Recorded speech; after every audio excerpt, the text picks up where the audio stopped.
बिस्मिल्लाहिर्रहमानिर्रहीम अस्सलामु अलैकुम वरहमतुल्लाहि वबरकातुहू। मशरकी और मगरबी अफगानिस्तान के बाद तालिबान ने काबुल की जानिब पेशकदमी शुरू कर दी है। काबुल को कैप्चर करने के लिए सेंट्रल अफगानिस्तान में फैसला कुन मार्का शुरू हो चुका है। काबुल से महज 100 किलोमीटर की दूरी पर बामियान और गजनी के इलाकों पर तालिबान ने कब्जा शुरू कर दिया है। तालिबान स्पोक्स पर्सन ज़बीहुल्लाह मुजाहिद का कहना है कि इस वक्त हमारी जंग मुख्तलिफ ममालिक की एजेंसियों के पेरोल पर लड़ने वाले मलेशियात से हो रही है, जिनसे हम इलाके क्लियर करवा रहे हैं। जबकि अफगानिस्तान का नायब सदर जो NDS का सरबराह रह चुका है, उसने पाकिस्तान के खिलाफ हर्जा सराई करते हुए कहा है कि तालिबान की फतूहात के पीछे पाकिस्तानी फौज के स्पेशल यूनिट का हाथ है, जिनसे लड़ना अफगान फोर्सेस के लिए मुश्किल हो चुका है। दूसरी जानिब कुंदूज एयरपोर्ट पर तालिबान ने बड़ा हमला किया है, जिसके नतीजे में करोड़ों डॉलर्स के हेलीकॉप्टर्स तबाह हो चुके हैं, जिसकी विजुअल्स तालिबान के ऑफिशियल ट्विटर अकाउंट पर जारी की गई हैं। इसके साथ ही इतला है कि इंडिया ने खुफिया तौर पर C-17 तैयारों के जरिए अफगानिस्तान में हथियार पहुंचाने शुरू कर दिए हैं, वो भी ऐसे वक्त जब इंडिया की तालिबान से बातचीत की कोशिशें नाकाम हो चुकी हैं। और कंदहार में तालिबान की आमद पर इंडिया ने अपना कौंसलेट बंद करके वहां से 50 रॉ के अफसरान को फरार करवाया था। इसी असना में तालिबान की क़यादत ने हुकूमत तश्कील देने और पड़ोसी ममालिक के साथ ताल्लुकात के क़याम के लिए अहम ममालिक के दौरे भी शुरू कर दिए हैं। तालिबान का वफद हाल ही में रूस और तुर्कमानिस्तान के दौरे पर पहुंचा था, जहां गैस पाइपलाइन, एनर्जी कॉरिडोर और रेलवे प्रोजेक्ट समेत अहम मुआहदों पर तालिबान ने तहफ़्फ़ुज़ की यकीन दहानी करवाई है। जिसके बाद चीन और रूस ने तालिबान की हुकूमत तस्लीम करने पर भी संजीदगी से गौर शुरू कर दिया है। इसके साथ ही DGISPR ने बयान दिया है कि हम इस खित्ते में गारंटर नहीं बल्कि सहूलतकार हैं। हालात कंट्रोल से बाहर होते हैं तो उसके हम जिम्मेदार नहीं हैं। दूसरी जानिब काबुल की जानिब बढ़ते कदमों और कंदहार में तालिबान की आमद के बाद भारतीय वजीर खारजा जयशंकर की दौड़ें लग गई हैं, जिसने तेहरान और मास्को का दौरा करके तालिबान को मनाने की आखिरी कोशिश की, लेकिन यहाँ भी भारत को कामयाबी नहीं मिल पाई। यही वजह है कि भारतीय दिफाई हलकों का कहना है कि तालिबान की आमद इंडिया के लिए खतरा बनने जा रहा है। जबकि काबुल पर तालिबान के हमलों के पेश नज़र एमरजेंसी नाफिज कर दी गई है और मिसाइल हमलों से बचाव के लिए एयर डिफेंस सिस्टम नस्ब किया जा रहा है। अहम ज़राए के मुताबिक तालिबान ने मुल्क के तमाम ड्राई पोर्ट्स पर कब्जा कर लिया है, जहाँ से तालिबान अगली लड़ाई के लिए रेवेन्यू इकट्ठा कर रहे हैं।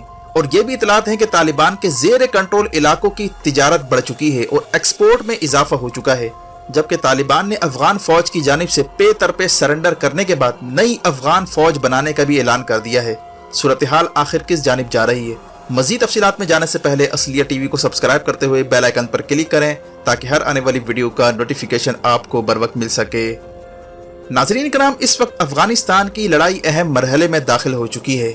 काबुल से महज 100 किलोमीटर दूर बामियान नामी इलाके पर तालिबान ने कब्जा कर लिया है। ये वही इलाका है जहां इन दिनों घुमसान की लड़ाई शुरू हो चुकी है।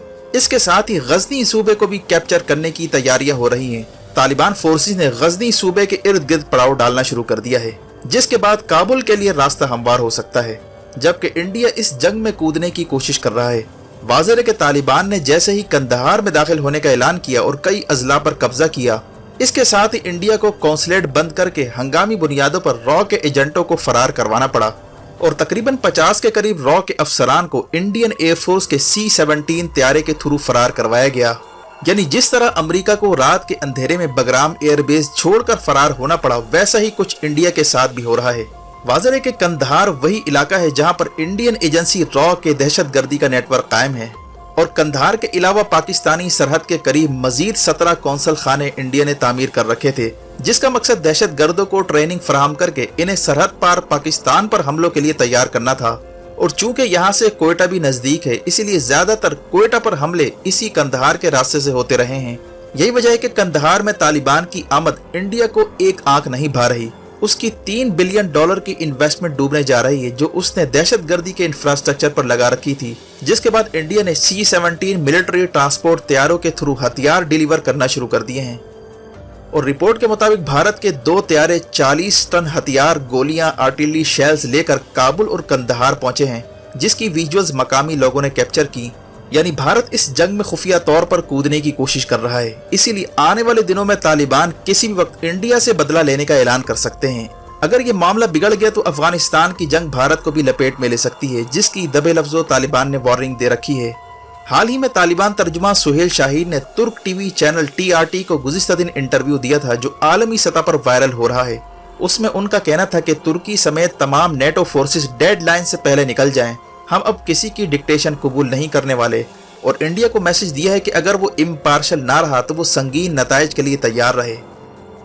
इन दिनों अफगानिस्तान में प्राइवेट कॉन्ट्रैक्टर्स को उतारा जा रहा है। मुख्तलिफ ममालिक की एजेंसियां किराए की मलेशियाज तैयार करके उन्हें इस्तेमाल करने जा रहे हैं, जबकि फिरका वारियत की जंग लड़ने के लिए ईरान को भी पुश किया जा रहा है, जिसका सबूत यह है कि हाल ही में ईरानी बॉर्डर पर तालिबान की आमद के साथ ही सोशल मीडिया पर हंगामा खड़ा हो चुका है कि अगली बारी ईरान की आने वाली है। तालिबान किसी भी वक्त ईरानी बॉर्डर क्रॉस कर सकते हैं अगर उसने प्राइवेट मलेशिया ना उतारी। इस सारी कैंपेन के पीछे यकीनन इंडियन लॉबी मुलविस है, जिसकी हमेशा से कोशिश थी कि किसी तरह ईरान के थ्रू अफगानिस्तान में फिरका वाराना बुनियादों पर खाना जंगी करवाई जाए। लेकिन खित्ते की बड़ी ताकतों रूस और चाइना के साथ साथ अब ईरान ने भी ग्राउंड रियलिटी को देखते हुए अफगान तालिबान की हुकूमत तस्लीम करने का जहन बना लिया है, यानी अमलन तालिबान की हुकूमत कायम हो चुकी है। इसीलिए तालिबान का एक वफद ऑफिशियल दौरे पर तुर्कमानिस्तान पहुंचा था, जहां पर तुर्कमानिस्तान से अफगानिस्तान तक बिजली, गैस और एनर्जी कॉरिडोर बिछाने पर गौर किया गया, ताकि बिजली और गैस अफगानिस्तान के रास्ते पाकिस्तान को एक्सपोर्ट की जाए। जबकि तालिबान वफद के साथ रेलवे प्रोजेक्ट पर भी बात की गई, जिसके तहत तुर्कमानिस्तान से लेकर अफगानिस्तान और फिर पाकिस्तान तक रेलवे लाइन बिछाई जाएगी। ये सब कुछ इसलिए हुआ क्योंकि अहम स्ट्रेटेजिक इलाकों और तमाम सरहदी इलाकों पर तालिबान का कंट्रोल हो चुका है। इनके बगैर अब कोई भी मुल्क अफगानिस्तान से तिजारत नहीं कर सकता। यही वजह है कि सरहदी इलाकों पर कंट्रोल हासिल करना तालिबान की अव्वलीन तरजीह थी। इसीलिए चीन के साथ मुत्तसिल वखान कॉरिडोर पर कंट्रोल हासिल किए जाने के बाद अब चीन भी तालिबान को तस्लीम करने जा रहा है। तालिबान ने दुनिया को पैगाम दे दिया है कि हमारा मकसद अफगानिस्तान की आज़ादी और फिर इस्लामी हुकूमत का क़याम है। तालिबान का कहना था कि तुर्की समेत जो भी नेटो फौज डेड लाइन के बाद भी रहती है उसको हम काबिज फौज तस्वुर करेंगे और उन्हीं के खिलाफ जिहाद करेंगे। वाज़ेह है कि अमेरिका जाने से पहले तुर्की को पुश कर रहा है कि वो फौज ना निकाले और काबुल एयरपोर्ट का इंतजाम संभाले, ताकि अशरफ गनी की काबीना को एयरपोर्ट से फरार करवाया जा सके। इसीलिए ये मामला इंतहाई अहम मोड़ पर जा चुका है। जबकि तुर्की का भी अफगानिस्तान में इंटरेस्ट है जिसे वो प्रोटेक्ट करना चाहता है, और नॉर्दर्न अलायंस के साथ भी उसके ताल्लुकात अच्छे हैं। लेकिन तालिबान ने वाज़ेह कर दिया है कि किसी भी मुल्क की फौज हम बर्दाश्त नहीं करेंगे, ना हम किसी की डिक्टेशन लेंगे। दूसरी जानिब दो अहम वाकयात भी रोनुमा हुए हैं। एक ये कि साउथ चाइना सी में दाखिल होने वाले अमरीकी बहरी जहाज को चीनी फौज ने भागने पर मजबूर किया है। चीन की सदर्न थिएटर कमांड ने बयान जारी किया है कि अमेरिका हमारी अप्रूवल के बगैर इस खित्ते में आएगा तो उसे हम बर्दाश्त नहीं करेंगे। वाज़ेह है कि अमरीकी बहरी जहाज पैरासल्स आइलैंड की जानिब आने की कोशिश कर रहा था, जिस पर मुख्तलिफ ममालिक मिल्कियत का दावा करते हैं, लेकिन चीन इसे अपना हिस्सा समझता है और कंट्रोल भी चाइना के पास है। इसके अलावा इस आइलैंड के आसपास तेल, गैस और हाइड्रोकार्बन के बड़े बड़े ज़खायर हैं। यही वजह है कि इस मकाम पर कशीदगी बढ़ती जा रही है। जबकि दूसरा अहम वाक़या ये पेश आया कि चीन की तीनों थिएटर कमांड सेंट्रल, ईस्टर्न और वेस्टर्न थिएटर्स ने नॉर्थ वेस्ट चाइना यानी लद्दाख और सिंकियांग के करीब इंटेंसिव ड्रिल शुरू कर दी है, जिसमें लाइव फायरिंग का मुजाहरा, एयर डिफेंस मिसाइल, ड्रोन्स और भारी तोपखाने का इस्तेमाल किया गया। और Y-8 टैक्टिकल ट्रांसपोर्ट तैयारे के थ्रू पहाड़ी इलाकों पर ऑक्सीजन मास्क, पैराशूट किट्स के साथ फौजियों को मुख्तलिफ मकामात पर उतारने की भी मशक़ें की गईं। जबकि वेस्टर्न थिएटर कमांड्स ने इमरजेंसी डिप्लॉयमेंट की भी मशक़ें की, जिसमें स्पेशल यूनिट्स को Y-20 नामी स्ट्रेटेजिक तैयारे के जरिए एयर लिफ्ट किया गया और रोड और रेलवे के थ्रू फौजें मूव करने की भी मशक़ें की जा रही हैं। यानी एक मुकम्मल जंगी तैयारी चीन ने सिंकियांग में उस जगह पर शुरू कर दी है जो लद्दाख और कुराकोरम के पास वाक़ है। इसीलिए इन मशकों को बराह रास्त इंडिया के खिलाफ तैयारी के तौर पर भी देखा जा रहा है। अगर अफगानिस्तान में हालात बिगड़ते हैं और इंडिया तालिबान के खिलाफ लड़ाई में मुलविस होता है या खुफिया एजेंसियों को उतारता है या कश्मीर में जाली हमले करवा कर इंडिया फॉल्स फ्लैग का मंसूबा बनाता है, तो ऐन इम्कान है कि पाकिस्तान और चाइना भारत को टफ टाइम दे सकते हैं, जिसके लिए चीन ने तीनों थिएटर कमांड्स को एक्टिव करते हुए इन्हें लद्दाख के करीब मशकों पर लगा दिया है। इसीलिए आने वाली सूरत हाल कोई भी नई शक्ल इख्तियार कर सकती है अगर खित्ते के हालात मजीद तब्दील होते हैं। वीडियो देखने का शुक्रिया। अपना और गिरदुनवाह के लोगों का ख्याल रखें। फी अमानिल्लाह।